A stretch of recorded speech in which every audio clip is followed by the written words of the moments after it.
Sir screen share enable कर दो please.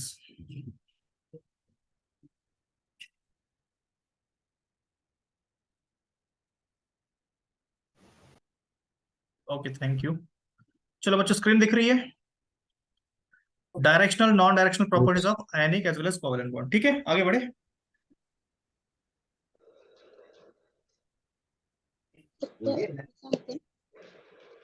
आगे बढ़े।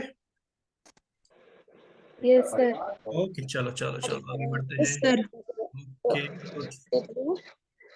हाँ चलो अब हम जाते हैं। देखो मैंने बताया था कि कोवैलेंट बॉन्ड फॉर्मेशन के दो थ्योरीज पुट फॉरवर्ड की गई थी। एक था कोजल अप्रोच और दूसरा था Lewis octet rule. Okay one by one हम पढ़ने का ट्राई करते हैं।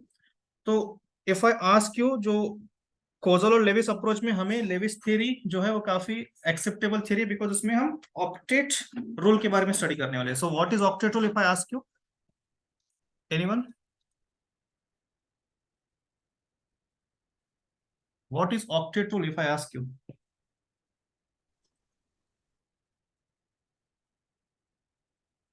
एनीवन? पता होगा सभी को octet rule. The sir principle of attaining. element donates or shares the electron to complete 8 electrons in its outermost है ना? shell. Correct correct. ओके मतलब हम बोल सकते हैं according to this rule atom can combine, very good, can combine either bye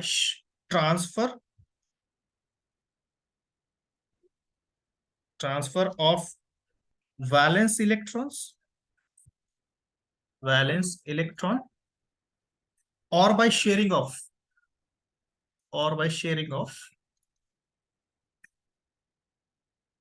electron. Okay valence electron रहेगा ये भी, electrons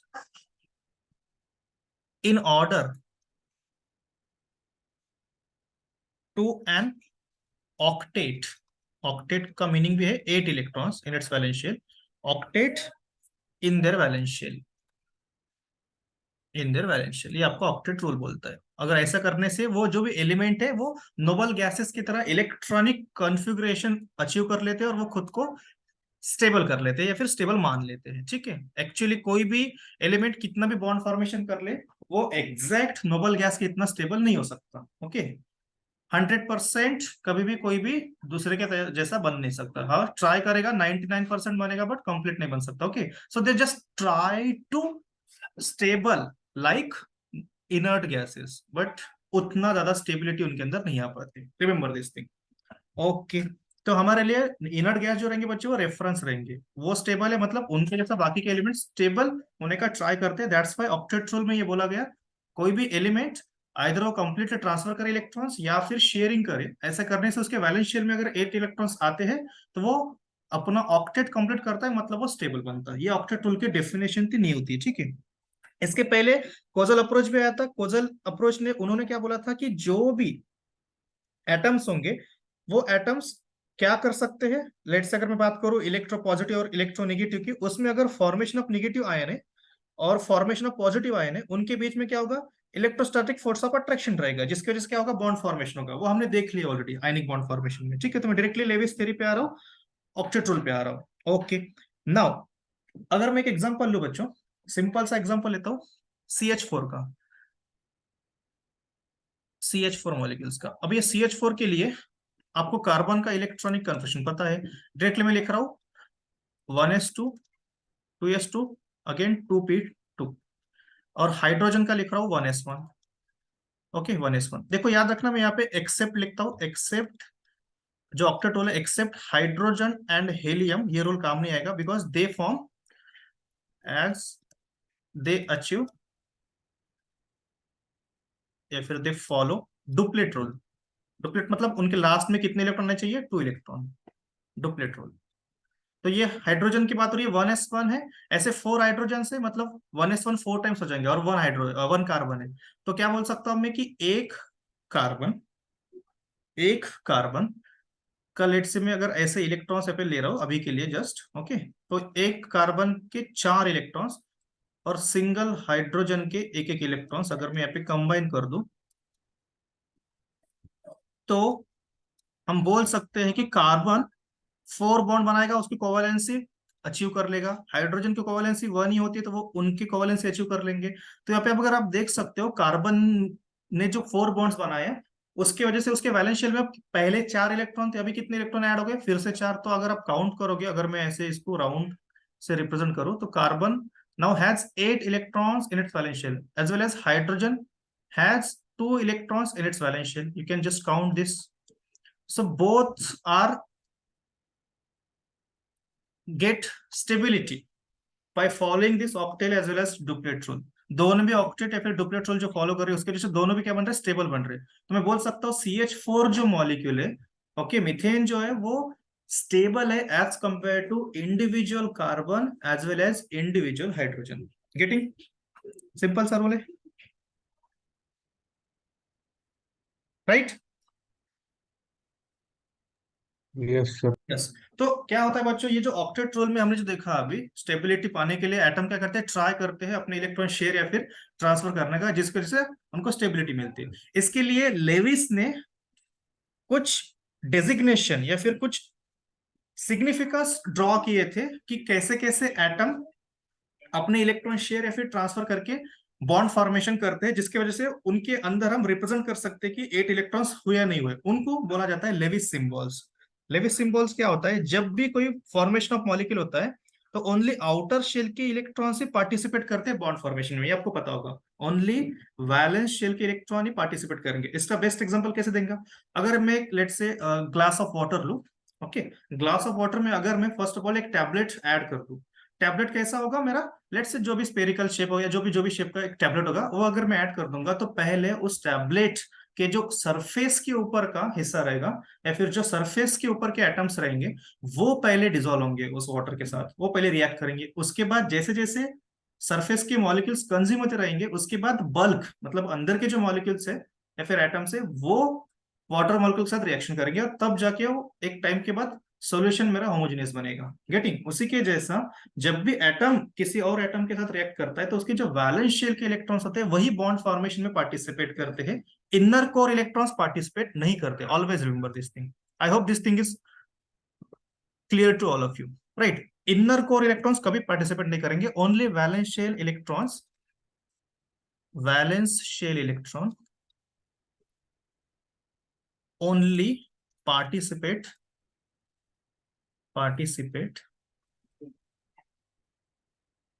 in bond formation, either वो आयनिक हो या फिर covalent.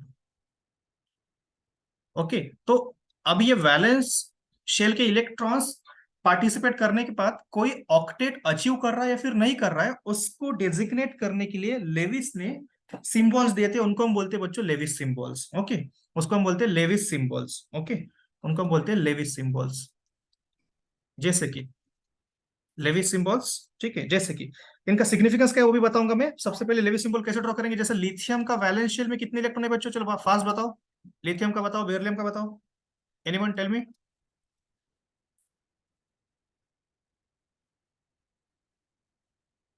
Yes, yes Srinivas, correct. Okay, correct. Lithium में 1 बताया, उसके बाद बेरिलियम में 2। ओके, तो मैं ऐसे ड्रॉ कर रहा हूँ। चलो, बोरॉन में कितने होते हैं, 3 होते हैं। वैलेंस इलेक्ट्रॉन की बात हो रही है, एटॉमिक नंबर नहीं लिखना है, ठीक है। कार्बन में 4 होते हैं बच्चों, है ना। नाइट्रोजन में कितने होते हैं, कोई बताएगा? How much? 5, 5 नहीं होते, 5. 3 होते हैं। 3 5 नहीं होते। 3, 3, 3. पक्का कि 5 होते हैं? बताइए। Sir, हाँ, तो फिर 5 होते हैं. इतना श्योर क्यों नहीं हो खुद के जवाब से? हाँ, 5 होते हैं ना? 5 होते हैं ना, करेक्ट है, 5 होते हैं, है ना। ऑक्सीजन में 6 होते हैं, उसके बाद फ्लोरीन में 7 होते हैं। ओके, और लास्ट में हमारा जो नियोन है उसमें तो वो इनर्ट है, इसलिए उसमें तो ऑक्टेट कंप्लीट ही होगा। तो ये जो मैंने सिंबल के थ्रू रिप्रेजेंटेशन किया है ना, इनको क्या बोला गया, लेविस सिंबल है। अब इनका सिग्निफिकेंस क्या है बच्चों, सिंपल सा सिग्निफिकेंस है। ये जब पार्टिसिपेट करेंगे बॉन्ड फॉर्मेशन में या फिर किसी के साथ अप्रोच करेंगे बॉन्ड फॉर्मेशन के लिए, तो उनका भी कोई ना कोई वैलेंस इलेक्ट्रॉन इनके साथ कंट्रीब्यूशन में आएगा और वहां पे बॉन्ड फॉर्मेशन होगा।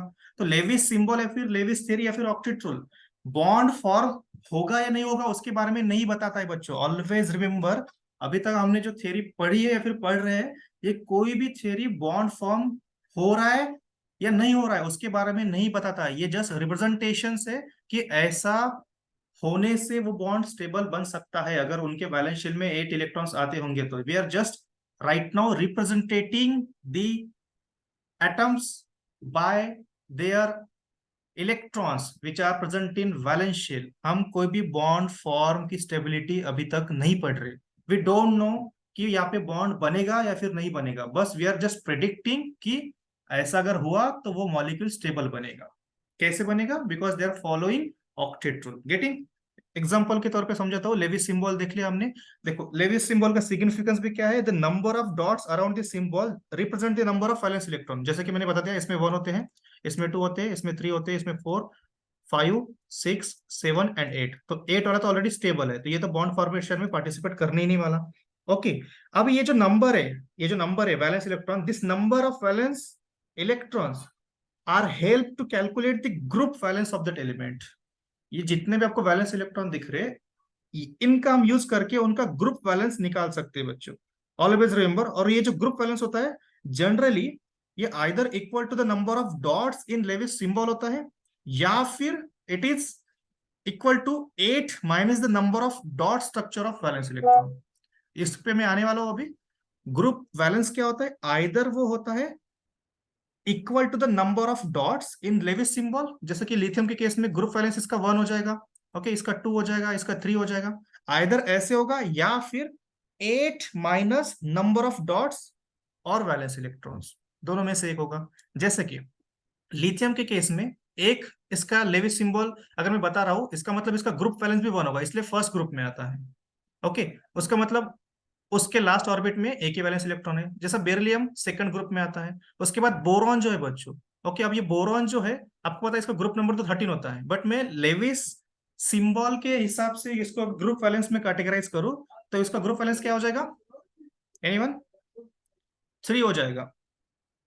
कार्बन का 4 हो जाएगा। ओके, उसके बाद अब नाइट्रोजन जो है उसमें ऑलरेडी 5 इलेक्ट्रॉन्स है बच्चों। तो मैंने क्या बताया था? आइदर लेविस सिंबल हमने जितने बनाए उतना ग्रुप वैलेंस होगा, या फिर 8 माइनस नंबर ऑफ डॉट्स और वैलेंस इलेक्ट्रॉन। तो नाइट्रोजन के केस में ग्रुप वैलेंस जो होता है वो 3 होता है। कैसे? 5 है यहाँ पे, बट इसको 3 इलेक्ट्रॉन की ही नीड है ऑक्टेट कंप्लीट करने के लिए। तो उसका ग्रुप वैलेंस क्या हो जाएगा? 8 माइनस 5 दैट इज 3। ऑक्सीजन का कितना हो जाएगा? मैं लिख लेता हूँ यहाँ पे 8 माइनस 5, यहाँ पे 8 माइनस 6, यहाँ पे 8 माइनस 7। इस केस में आप कोई भी लगा सकते हो, आइदर लेविस सिंबल से इसका लिखो 4 या फिर 8 माइनस 4 लिखो, उतना आंसर रहता है। इसका कितना लिखोगे? डायरेक्टली 3 लिख दो, इसका 2, इसका 1। तो these are all group valence. Okay, group valence का मतलब है इतना वैलेंसी उनके ग्रुप के सारे मेंबर तो शो करेंगे ही करेंगे, ठीक है। इसका आंसर आता है 3, इसका आ जाएगा 2, इसका आ जाएगा 1। गेटिंग? ग्रुप वैलेंस का मीनिंग क्या हो रहा है? ग्रुप में जितने भी नंबर ऑफ एलिमेंट्स रहेंगे ना, उस पर्टिकुलर ग्रुप के जो फर्स्ट एलिमेंट को मैंने अभी डिनोट किया है, उनके सारे ग्रुप में उतने वैलेंसी शो करने वाले एलिमेंट्स रहेंगे ही रहेंगे। जैसा कि लिथियम के केस में सभी ग्रुप में, लिथियम से लेके तो लास्ट में फ्रांशियम तक, फ्रांशियम को अगर छोड़ भी दिया जाए, रेडियो एक्टिव है, अगर सीजियम तक की बात करो तो उनका ग्रुप वैलेंसी कितना रहेगा? कॉमन 1 रहेगा ही रहेगा। सेम फॉर अगर फ्लोरीन की बात करो तो सभी फ्लोरीन 1 इतनी कोवैलेंसी शो करेंगे ही करेंगे। ओके, वो ज्यादा करेंगे that is different thing, but common valency 1 show करेंगे। ऑक्सीजन हमेशा 2 शो करेगा, नाइट्रोजन 3 शो करेंगे। उनमें से कौन सा स्टेबल है कौन सा नहीं है बाद में पढ़ेंगे, but group valence I hope this thing is clear. चलो आगे बढ़ते हैं। सर, या जैसे कि आपने कहा कि लेविस डॉट स्ट्रक्चर में हम वैलेंस इलेक्ट्रॉन शो कर दे, तो करेक्ट। Mg2+ में उसके दोनों वैलेंस इलेक्ट्रॉन रिमूव हो गए होंगे, तो उसे कैसे रिप्रेजेंट करेंगे? Mg2 नहीं, लेविस सिंबल नहीं रहे, वो तो आप लेविस स्ट्रक्चर की बात कर रहे हो। मैं तो अभी तक लेविस स्ट्रक्चर पे आया ही नहीं। लेविस सिंबल्स में मैंने क्या बताया? लेविस सिंबल वो होते हैं जिनमें हम वैलेंस इलेक्ट्रॉन को नंबर ऑफ डॉट से रिप्रेजेंट करते हैं। अब Mg में वैलेंस इलेक्ट्रॉन तो 2 ही है, तो अगर मैं Mg लूंगा, बेरिलियम के नीचे आता है, तो मैं उसको ऐसे ही लिखूंगा, दिस वन और दिस वन। अब आप जब Mg2+ बोल रहे हो तो Mg2+ अगर मैं बनाता हूं तो मुझे 2 इलेक्ट्रॉन रिमूव करना पड़ेगा, तो यहाँ पे तो आयनिक कंपाउंड बन जाएगा, सॉरी आयनिक स्पीशीज बन जाएगा। ये जो आता है केस ये तभी आएगा जब इसने दोनों में अपने इलेक्ट्रॉन को ट्रांसफर कर दिया इलेक्ट्रोनेगेटिव एलिमेंट की तरफ। तो ये तो अभी मैं स्ट्रक्चर बनाना बाकी है, अभी लेविस स्ट्रक्चर पे आने वाला हूँ। जब आऊंगा तब आपको पता चल जाएगा कि ये कैसे बनता है, ठीक है। आप जो पूछ रहे हो बेटा वो लेविस स्ट्रक्चर की बात हो रही है। Right now I am just showing you Lewis symbols. Lewis symbols क्या है? वैलेंस इलेक्ट्रॉन जितने भी रहेंगे उतने नंबर ऑफ डॉट्स उन एलिमेंट के आसपास बना दो, ठीक है, सिंपल। बढ़े आगे।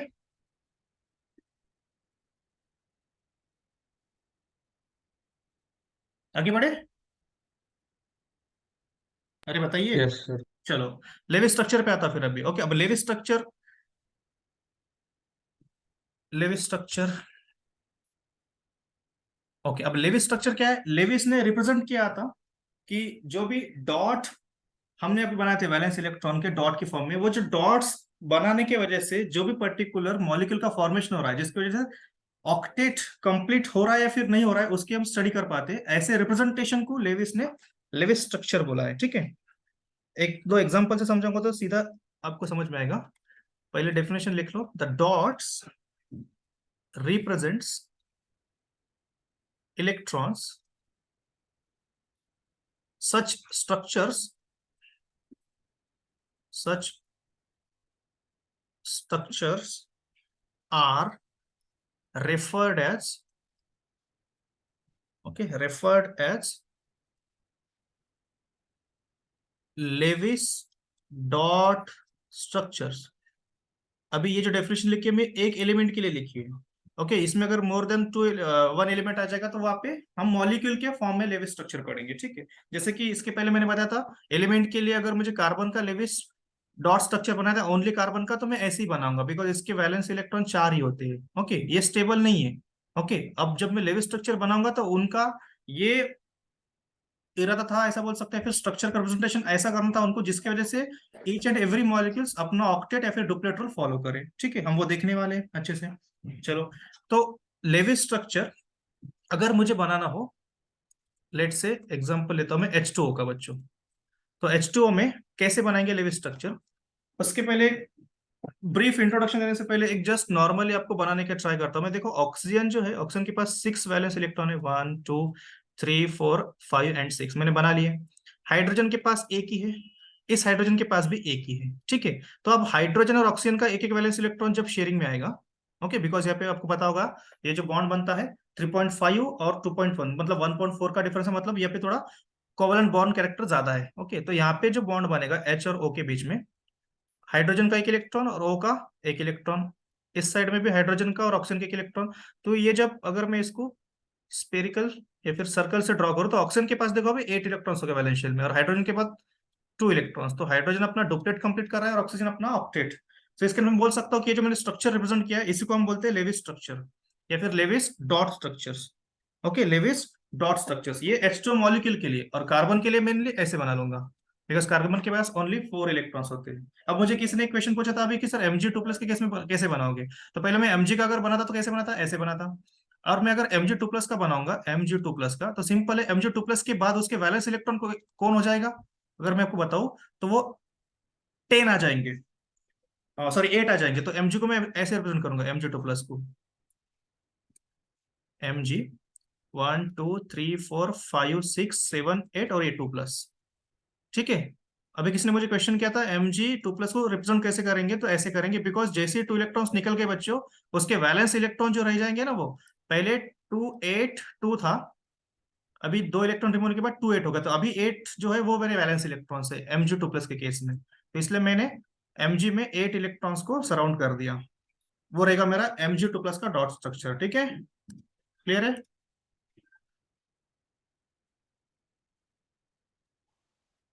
ठीक है, ये क्लियर है। Yes, sir. Yes, sir. Very good very good. चलो, तो ये एक नॉर्मल केस था लेविस स्ट्रक्चर का। इसमें हम क्या कर सकते हैं, पहले ऑक्टेट रूल्स के लिमिटेशन देख लेता बिकॉज वो कंसेप्ट काफी इंपॉर्टेंट है। उसके बाद में लेविस स्ट्रक्चर कैसे बनाएंगे उसके आपको रूल्स बताऊंगा, बिकॉज वो क्वेश्चन उस पर कभी ना कभी पूछता ही आपको, लेविस डॉट स्ट्रक्चर में कितने नंबर ऑफ इन्वॉल्वमेंट हो रहा है या फिर किस में रेजोनेंस होगा किस में नहीं होगा, वो सारी चीजें आती है आपको, तो आपको पता होना चाहिए। तो मैं ऑक्टेट रूल्स के लिमिटेशन की बात करता हूँ बच्चों। ऑक्टेट रूल आपको समझ में आया होगा कि जब भी कोई हाइड्रोजन हीलियम को छोड़ के 8 इलेक्ट्रॉन अपने वैलेंस शेल में अकोमोडेट कर पाता है वो स्टेबल बन जाता है, और अगर हाइड्रोजन हेलियम हो तो वो 2 इलेक्ट्रॉन ला पाता है तो वो डुप्लेट रूल कंप्लीट करके या फिर फॉलो होके स्टेबल मान लेता है खुद को, ठीक है। तो लिमिटेशन ऑफ ऑक्टेट रूल में अगर मैं बात करूं, लिमिटेशन ऑफ ऑक्टेट रूल में, ओके, अगर मैं बात करूं तो फर्स्ट वाला जो होता है incomplete octet, incomplete octet, okay. Second अगर मैं बात करूं expansion of octet, expansion of octet, इसको और भी नाम है बताऊंगा मैं आपको। और थर्ड जो होता है वो होता है ऑड इलेक्ट्रॉन स्पीशीज। ये तीनों भी ऑक्टेट रूल को फॉलो नहीं करते। ऑड इलेक्ट्रॉन स्पीशीज कैसे नहीं करते देखेंगे वन बाय वन। देखो, अगर मैं बात करूं इनकम्प्लीट ऑक्टेट की तो मैं एग्जांपल से समझाता हूं। एग्जांपल एक ले लेंगे हम, जैसे कि आप BeF2 ले लो बच्चों, BeF2। अगर मैं इसका लेविस डॉट स्ट्रक्चर बनाऊं, ओके, इसका अगर मैं लेविस डॉट स्ट्रक्चर बनाऊं तो मुझे दिख रहा है कि बेरिलियम जो होता है, बेरिलियम के पास 2 ही इलेक्ट्रॉन है, वैलेंस इलेक्ट्रॉन। और फ्लोरीन के पास 7 है, 1 2 3 4 5 6 7, ओके। अब इस साइड में फ्लोरीन बना लेता हूँ, 1 2 3 4 5 6 7। तो ये जो बेरिलियम बॉन्ड बना सकता है उसकी वैलेंसी कितनी, हमने देखा था अभी, उसकी वैलेंसी कितने बच्चों, 2 है ना। तो अगर मैं बेरिलियम का लेविस स्ट्रक्चर ड्रॉ करता तो मुझे दिख रहा है उसमें कि बेरिलियम क्या हो रहा है, उसके वैलेंस शेयर में ओनली 4 इलेक्ट्रॉन्स आ पा रहे, you can see 4 electrons only. और हमें नीड कितनी की चाहिए थी, 8 इलेक्ट्रॉन्स की। हमें नीड कितने की चाहिए थी स्टेबल होने के लिए, 8 इलेक्ट्रॉन से, बिकॉज ये हाइड्रोजन और हेलियम भी नहीं है तो मुझे 8 इलेक्ट्रॉन से चाहिए होगा। जबकि ये 8 इलेक्ट्रॉन से क्या हो रहा है, कम इलेक्ट्रॉन वैलेंस शेल में ला पा रहा है। तो ऐसे इसको बोलते हैं इनकम्प्लीट ऑक्टेट या फिर कॉन्ट्रैक्शन ऑफ ऑक्टेट। सो ये एक लिमिटेशन है ऑक्टेट रूल का, वायलेट कर रहा है ये एग्जांपल ऑक्टेट रूल को, बिकॉज इसके वैलेंस शेल में 8 इलेक्ट्रॉन नहीं आ पा रहे हैं। इसको बोलते हैं इनकम्प्लीट ऑक्टेट या फिर contraction of octet, contraction of octet. Getting? Yes. Sir जो आपने Mg2+ का बताया उसमें दो दो इलेक्ट्रॉन थे, वो उसके वैलेंस शेल में थे। करेक्ट, अगर उसने 2 इलेक्ट्रॉन दे दिया तो उसका वैलेंस शेल गायब हो गया ना। बिल्कुल। तो तो वैलेंस हम शेल नया कैसे वाला कौन बना सा होगा, सकते हैं उसका उसके वैलेंस शेल अभी अभी कौन सा हो, लास्ट जो शेल होता है वही वैलेंस होता है ना। तो अभी नेक्स्ट उसका इलेक्ट्रॉनिक कन्फर्मेशन क्या है, 2 8 है ना। तो 2 8 में वैलेंस शेल क्या होता है, सबसे आउटर मोस्ट ऑर्बिट ना। तो वो उसमें कितने इलेक्ट्रॉन्स है, 8, तो मैं 8 को ऐसे रिप्रेजेंट करूंगा ना, right. Okay sir. Not getting, see whenever your, अगर मैं और एक बेसिक एग्जांपल ले लेता हूँ, जैसे कि लिथियम ले लो। लिथियम का अगर मैं आपको लेविस स्ट्रक्चर बनाओ तो आप ऐसे बनाओगे, है ना, लिथियम, ओनली लिथियम का। गेटिंग? अगर मैं लिथियम +1 का बनाऊं तो आपको पता है लिथियम का इलेक्ट्रॉनिक कन्फिग्रेशन जो होता है वो होता है, यहाँ पे लिख देता हूं मैं, 2 होता है और 1 होता है, अगर आपको पता होगा तो, राइट। अब मैं लिथियम प्लस में लिखूंगा तो यहाँ पे तो क्या हो जाएगा, 1 तो निकल गया आउटर मोस्ट वाला, तो अभी 2 ही बचा है। अब 2 बचा है और यही मेरा वैलेंशियल हुआ ना। पहले वैलेंशियल कौन सा था मेरा, 1 था, जिसमें एक इलेक्ट्रॉन था। अभी 2 हो गया तो 2 के लिए मैं कैसे रिप्रेजेंट करूंगा, मैं ऐसे निकालूंगा, इधर एक इलेक्ट्रॉन इधर एक इलेक्ट्रॉन निकालूंगा और इसके ऊपर प्लस चार्ज बना दूंगा। गेटिंग? चलो मैं और एक आपको थोड़ा हिंट देता हूं। अगर मुझे बनाना हो, लेट से अगर मुझे बनाना हो ऑक्सीजन 2- का, कोई बताएगा ऑक्सीजन 2- का मतलब पता है ना क्या है, 2 और 8। बिकॉज ऑक्सीजन में 2 और 6 उसका इलेक्ट्रॉनिक कॉन्फिगरेशन होता है, 2- मतलब 2 इलेक्ट्रॉन्स वैलेंस शेल में ऐड हो गए तो कितने हो गए, 8 इलेक्ट्रॉन वैलेंस शेल में आ गए। तो ऑक्सीजन का कैसे बनाऊंगा मैं, ये ऑक्सीजन 1 2 3 4 5 6 7 8 और इसके ऊपर 2- चार्ज। गेटिंग?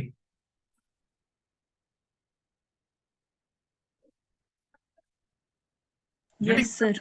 यस, ऐसे बना सकते हो बेटा, हाँ। क्योंकि वैलेंस इलेक्ट्रॉन्स वो होते हैं जो आउटर मोस्ट ऑर्बिट में प्रेजेंट रहे। अगर आप इलेक्ट्रॉन रिमूव या फिर ऐड कर रहे हो तो उस इलेक्ट्रॉन रिमूव या फिर एडिशन की वजह से वैलेंस शेल चेंज भी हो सकता है। जैसे अगर आप इलेक्ट्रॉन रिमूव कर रहे हो, पूरे इलेक्ट्रॉन वैलेंस शेल से रिमूव कर दिए, तो उसका जो पिनल्टीमेट शेल होता है ना, मतलब जो अंदर का इनर शेल होता है ना, वो आपका नया वैलेंस शेल बन जाएगा। तो आपको उसके इलेक्ट्रॉन्स को रिप्रेजेंट करना है एज लेविस डॉट सिंबल्स, ठीक है।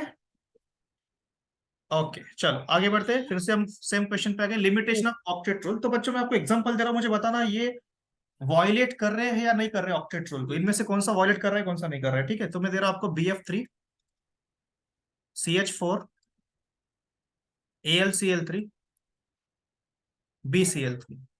चलो फास्ट।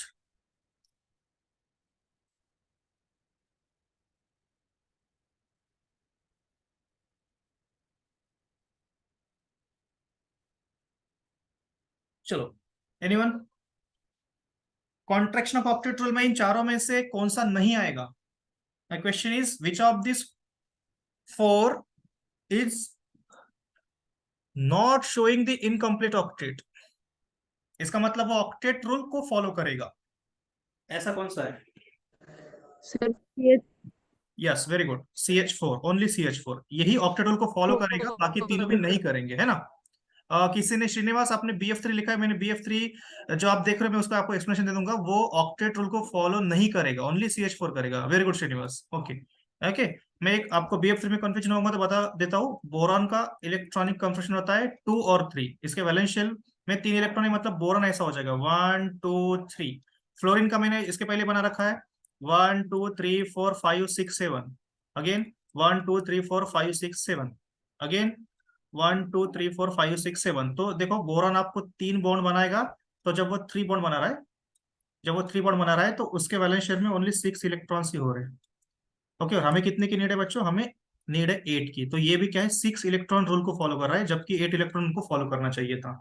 इसका मतलब बोरॉन, AlCl3 और BCl3 जिनको मैं राइट कर रहा हूँ या फिर जिनको मैं हाईलाइट कर रहा हूँ, ये मेरे क्या है, इनकम्प्लीट ऑक्टेट या फिर कॉन्ट्रैक्शन ऑफ ऑक्टेट के एग्जांपल्स है। AlCl3 पे आ जाएगा बिकॉज वो भी 6 इलेक्ट्रॉन से बना पाएगा। बट जबकि CH4 जो है वो कार्बन ऑक्टेट रूल फॉलो करेगा, और हाइड्रोजन जो रहेगा वो डुप्लेट रूल फॉलो करेगा, इसलिए ये जो एग्जांपल आएगा वो ऑक्टेट रूल का है, फॉलो ऑक्टेट रूल। चलो, ये एग्जांपल बच्चे जो लिए मैंने अभी, ये काफी है इनकम्प्लीट ऑक्टेट समझाने के लिए। सेकंड लेता हूं मैं, एक्सपेंशन ऑफ ऑक्टेट। ओके, आपको एक चीज याद रखनी है, जब भी एक्सपेंशन ऑफ ऑक्टेट की बात करूंगा तो ये एक्सपेंशन ऑफ ऑक्टेट इसलिए होता है बिकॉज यहाँ पे एम्प्टी डी ऑर्बिटल आ जाता है। तो ड्यू टू एम्प्टी मतलब खाली वाला, एम्प्टी डी ऑर्बिटल जिसके अंदर इलेक्ट्रॉन नहीं है बट वो एम्प्टी है, जैसा 3d0, एम्प्टी डी ऑर्बिटल की वजह से एक्सपेंशन ऑफ ऑक्टेट का एग्जांपल हम देख सकते हैं, जो अगेन ऑक्टेट रूल को फॉलो नहीं करेगा।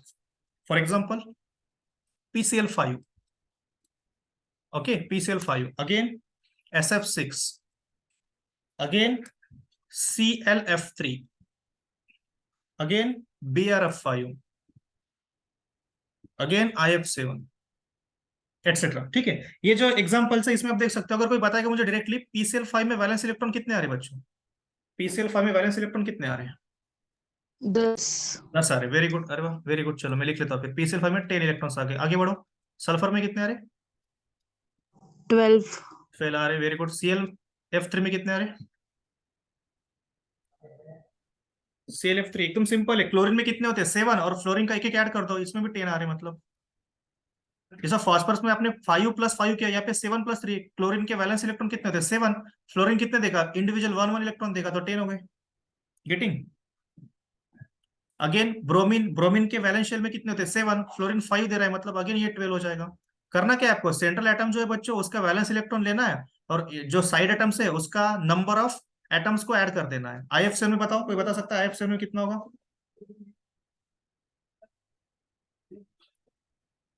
IF7, fluorine chlorine bromine iodine, मतलब आयोडीन के वैलेंस शेल में 7 इलेक्ट्रॉन्स है, तो 7+7 कितना हो जाएगा? 14। तो इन सभी में आप देख सकते हो बच्चों, सभी में एक भी ऑक्टेट रूल को फॉलो नहीं कर रहा है। सभी क्या कर रहे हैं? ऑक्टेट रूल को अनफॉलो कर रहे हैं। बट किस तरीके से अनफॉलो कर रहे हैं? 8 इलेक्ट्रॉन चाहिए थे वैलेंस शेल में सभी सेंट्रल स्पेशीज के, बट उनके इलेक्ट्रॉन्स 8 से ज्यादा है, so that's why it is called as expansion of octet due to empty d orbital. इन सभी सेंट्रल एटम पे, जिसको मैं हाईलाइट कर रहा हूँ येलो से, ये सभी सेंट्रल एटम जो है, मतलब जो सेंट्रल एटम है इनका, अगर आप इलेक्ट्रॉनिक कन्फर्मेशन देखोगे तो इनके पास डी ऑर्बिटल वैकेंट है। डी ऑर्बिटल इनके पास क्या है? वैकेंट है। तो आप बोल सकते हो वहां पे एक्सपेंशन ऑफ ऑक्टेट हो सकता है, इस वजह से ये ऑक्टेट रूल को फॉलो नहीं करेंगे। ठीक है,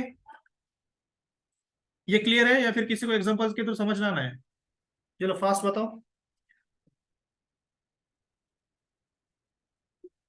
क्लियर दिस थिंग?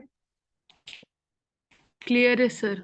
अरे वाह, गुड। चलो थर्ड देखते हैं, odd electron species. Odd electron species में अगर मैं एग्जांपल की बात करूं तो यहाँ पे देखो NO,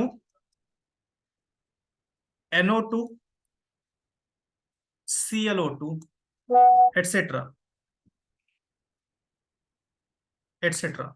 ओके, मैं एक एग्जांपल समझाता हूँ, बाकी आपको प्रेडिक्ट करना है कि होंगे या नहीं होंगे। ठीक है, तो NO में देखो, अगर NO की मैं बात करूं बच्चों, तो N और O में नाइट्रोजन में कितने इलेक्ट्रॉन्स होते हैं? 5 होते हैं। तो मैं उसको ऐसे बना देता हूँ, लेट्स से 5, 1 2 3 4 5। ऑक्सीजन में कितने होते हैं? तो 6 होते हैं, 1 2 3 4 5 6। तो देखो अगर मैं इसको ज्वाइन करता हूँ बच्चों, देखो ऐसे बना रहा हूं मैं, तो ये ऑक्सीजन देखो आपको क्या दिखेगा, 8 इलेक्ट्रॉन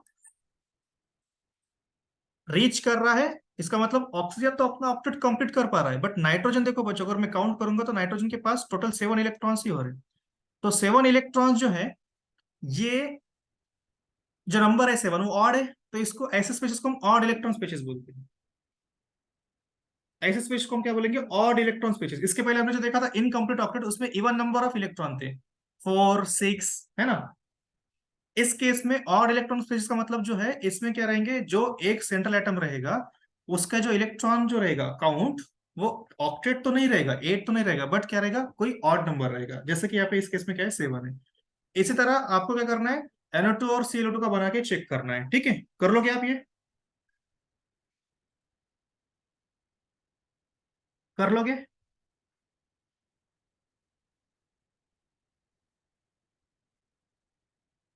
यस और नो? अरे बताओ।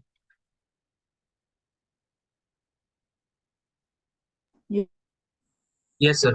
Okay, very good. चलो ये इसका स्क्रीनशॉट ले लो, मैं आपको कुछ होमवर्क दे रहा हूँ, आप लिख लेना। अभी तक जो पढ़ा है इसमें मैं कुछ होमवर्क देता हूँ आपको, और कुछ मैं ग्रुप में भी सेंड कर दूंगा बाद में, तो आप वो भी करके लेना नेक्स्ट लेक्चर के लिए। आगे बढ़ो, स्क्रीनशॉट ले लो इसका। चलो, हो गया सर। ओके, चलो होमवर्क ले लो कुछ।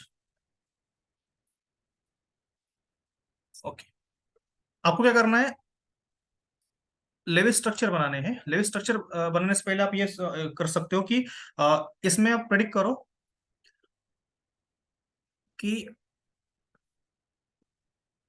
एक क्वेश्चन दे रहा हूं मैं, C2H4Cl2, okay, Cl2।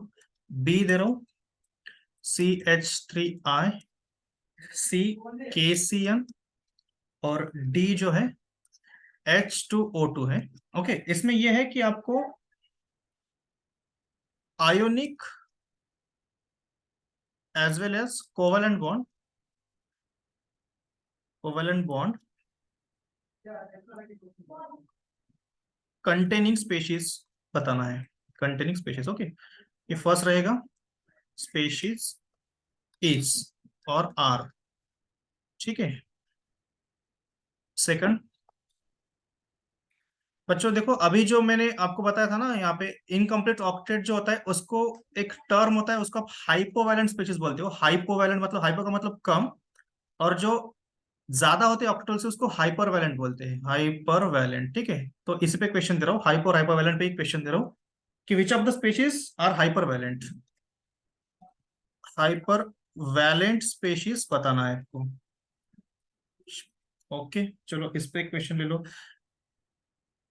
XeF2।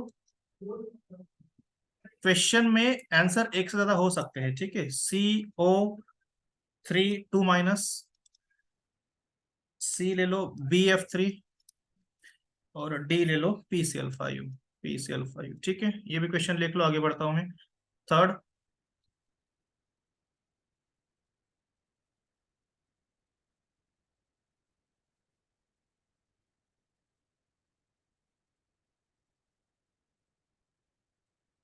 which of the which of the following contains more than 50% ionic character। Okay, उसमें दे रहा हूं मैं ए,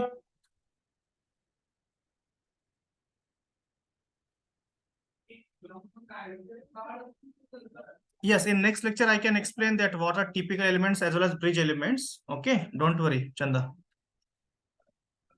टिपिकल एलिमेंट्स और ब्रिज एलिमेंट्स के बारे में समझा दूंगा मैं आपको, ठीक है।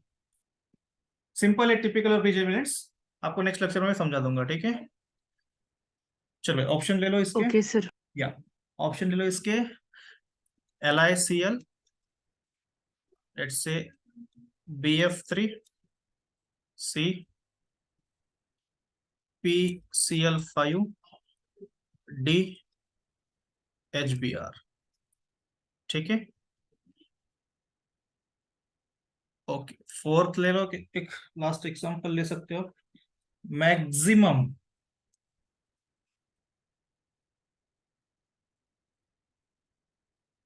नंबर ऑफ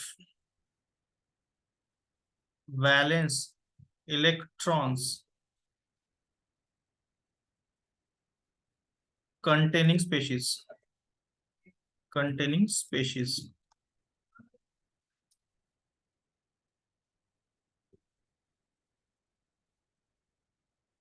ओके, यहाँ पे लिख रहा हूँ सेंट्रल एटम के बारे में बताना है। Okay, central atom, CO3 2 B, let's say यहाँ पे ClF3, C ले लो एक, SF6, D ले लो, XeF4, ठीक है। Again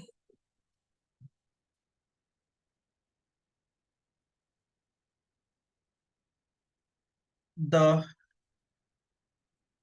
type of bond present in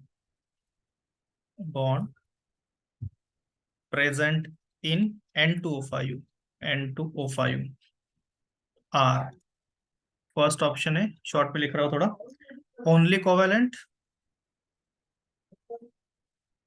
okay, again B, only ionic.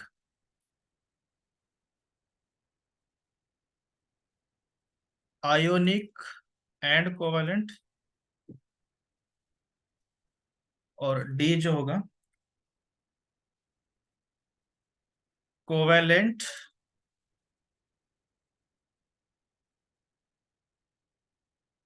And coordinate. Okay, coordinate bond के बारे में मैंने समझा नहीं है, तो इसलिए आपको थोड़ा उसमें दिक्कत नहीं चाहिए, ठीक है। तो ये तो कुछ एग्जाम्पल्स है, मैं कुछ और ग्रुप्स में भेज दूंगा आपको, थोड़ा लिखने में देरी हो जाएगी। तो ये कुछ एग्जाम्पल्स आप ट्राई करके देखना। याद रखना, आयोनिक बॉन्ड और कोवेलेंट बॉन्ड फॉर्मेशन के जो भी हमने फेवरिंग कंडीशंस देखी थी, फेवरेबल कंडीशंस, उन पे क्वेश्चंस आते हैं बच्चों, तो वो अच्छे से आपको याद रखना है, ठीक है।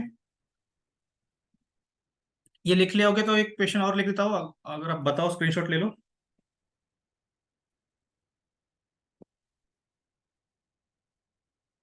Complete,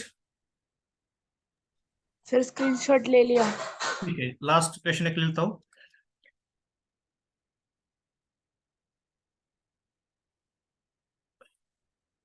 Which are hypovalent species।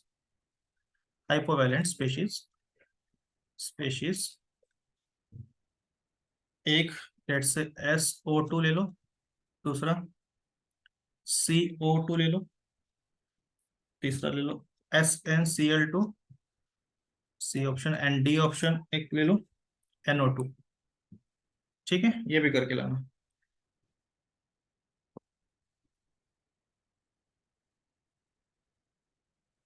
Again 7, which does or do not follow octet rule।